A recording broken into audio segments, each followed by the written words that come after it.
The Wikipedia definition for Everesting is an activity in which cyclists ascend and descend a given hill multiple times in order to have cumulatively climbed 8,848 meters, the elevation of Mount Everest. Like most cyclists, an Everesting attempt has been the top of my bucket list for quite some time now, though I had fantasized and envisioned doing this somewhere deep inside the French Alps. Didn't expect to have to do it on a virtual climb. But Mother Nature prevailed, and with Mr. Boris Johnson ordering us citizens not to leave our homes unless it's for essential travel or daily exercise, I thought this would be a perfect opportunity to do a virtual Everest. Oh, and let's address the elephant in the room, my haircut. Desperate times call for desperate measures. My brother cut my hair. He's a boxer.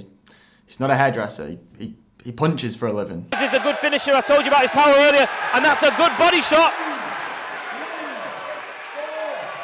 Mark Jeffers is smelling blood here. Look at him, and I think Kieran's going to throw the towel in, and he has. Kieran has thrown the towel in. That's probably the right decision. But on the positive note, I don't have to go outside for the next few weeks to see anyone. It's not as if I've got a YouTube channel with thousands of people watch me. Anyway, let's not let that distract us from the task in hand, and that is that today, ladies and gentlemen, I am going to be cycling 8,848 virtual meters up Zwift's most infamous climb, the Alp D'Zwift. The in-game Alp D'Zwift is almost a virtual replica of Alp D'Huez, which is a famous climb in the south of France that has been used time and time again in the Tour de France. Disgusting! It's 13.6 kilometers in length, and if you've watched my channel for any amount of time, you'll know that I rode up on a Boris bike. Look at this, I've got a snowball. I'm on a Boris bike at the top of the Alp D'Huez, and I've got a snowball. Considering that nutrition is going to be key for something like this today, I'm starting my day like I do every day with my daily dose of Athletic Greens. Guys, you can get an extra $73 worth of free Athletic Greens product using my unique link, which is in the description box down below. Alright, here we go, we're clipping in. The time is officially 8 AM. We're right on target, right on cue. So one of my friends is already at the bottom of the Alp to save the time needed to get to the Alp. It's like a 10 or 15k running, I think. So we're already 17 seconds in on the Alp D'Zwift. Just 8.5 times up this thing to go. So a little bit of an initial look at the ideology behind this attempt. I've calculated that each ascent of the Alp is going to be about 50 to 55 minutes. Each descent is around 10. So in total it would be about, I think it'll be around 10 hours of riding. Obviously I'm going to require food throughout that 10 hours. So I have got a carrier bag, a bag full of snacks down there, but I've also got some pre-made food in my fridge.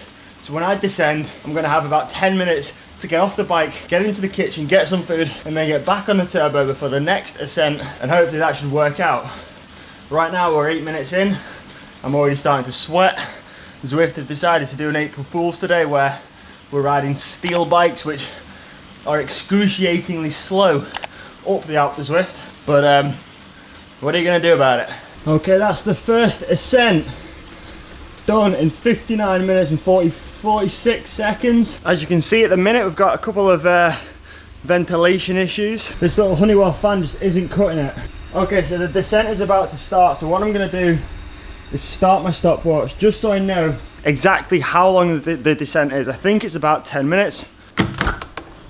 Okay, we've got another window open now, and I've managed to source myself another fan. So this is blowing air straight from outside into the room, and it should help with the overheating issues that we're currently facing. So we're on the second ascent, and we're pressing on a little bit harder this time than the first time. I fell a little bit behind schedule on the first run, so we're hopefully making it back up now.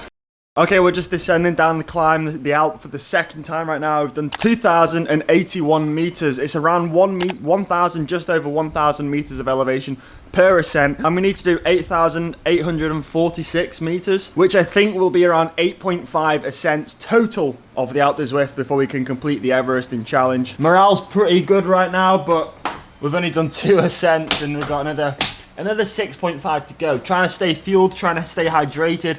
I've already gone through 2 full bottles. And that's 3. The best thing about having 12 minutes to descend down, back down to the bottom of the climb, it provides just enough time to make a coffee. Cheers.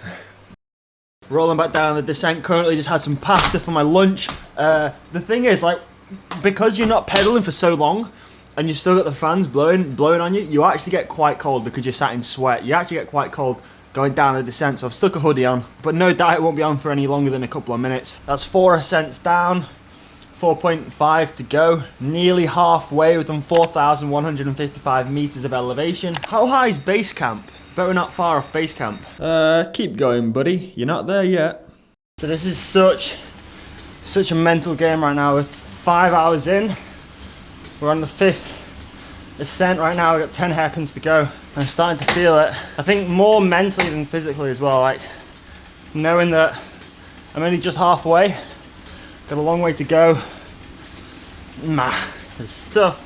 This is real tough. What have I signed up for? It wasn't a matter of if, it was a matter of when. When would morale drop? This came around 5 to 6 hours in, we'd done 5 ascents, and I had another 3.5 to go. The realizations had started to hit me. I'm on a stationary trainer, and I can't stop pedaling for 10 hours.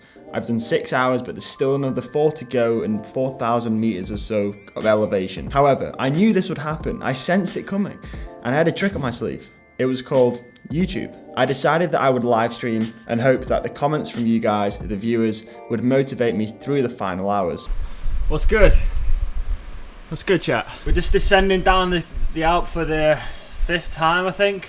I don't know, it's all starting to blur into one. We've done 5 hours 47 minutes. Let's show some love to Sam Coleman in the chat. He rode with us for about 3 ascents, I think. A good 3.5, 4 hours. Thank you, Sam. Your help was appreciated, man. Perfect tempo. Top bloke.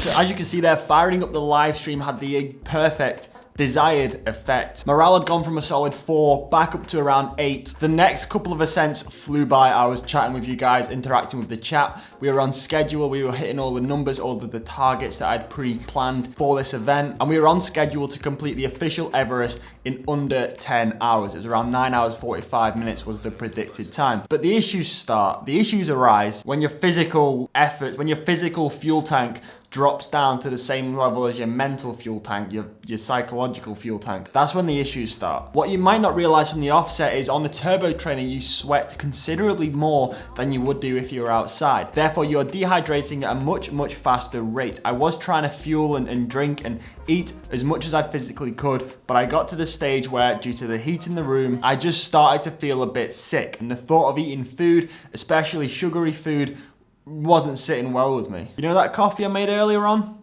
Bad idea. Bad idea.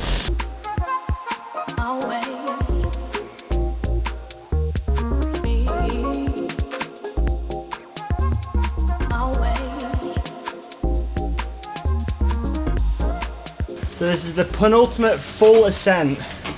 The last one won't be a full ascent, so you don't need it to be. Have you eaten much, Jamie? I've eaten loads. Oh guys, I'm in a bad way actually. I don't feel good at all. Never has 220 watts felt so hard. Jesus. Jesus. 10. Come on. 9. Come on, boys and girls. 7. No, 5. Here we go. Yes. Yes.